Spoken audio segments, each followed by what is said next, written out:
अगदी सहजरित्या पितो. पण एक काळ असा होता की डॉक्टर बाबासाहेब आंबेडकरांना पाणी पिण्याचा देखील अधिकार नव्हता.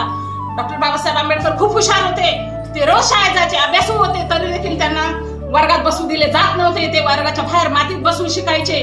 आणि यातच एक अतिशय वेदनादायक गोष्ट म्हणजे त्यांना स्वतः पाणी घेऊन पिण्याचा अधिकार नव्हता.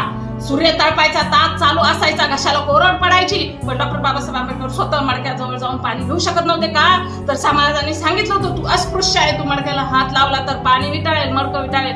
तेव्हा ताण लागल्यावर आंबेडकरांना शिक्षकाला विनंती करावी लागेल. तेव्हा उच्च जातीतला एक मुलगा किंवा शिपाई आणि पाणी भरून त्यांच्या ओंजळीतून पाण्याने पोटाची ताण तर भागत होती, पण मनात लागलेली आग शांत होत नव्हती. डोक्यात एकच विचार, हे असं का, मी वेगळा आहे का, माझं रक्त वेगळं आहे का. डोळ्यातून पाणी आले, आवाज शांत होता.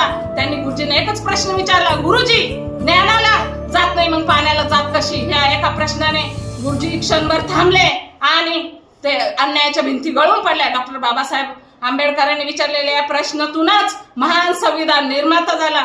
डॉक्टर बाबासाहेब आंबेडकरांचा शालेय प्रवास खूप खडतर होता, पण या अपमानाने ते खचले का नाही, तर या उलट जिद्दीने शिक्षण घेऊन जगातील सर्वात नामांकित विद्यापीठातून शिक्षण घेऊन ते सिम्बॉल ऑफ नॉलेज बनले.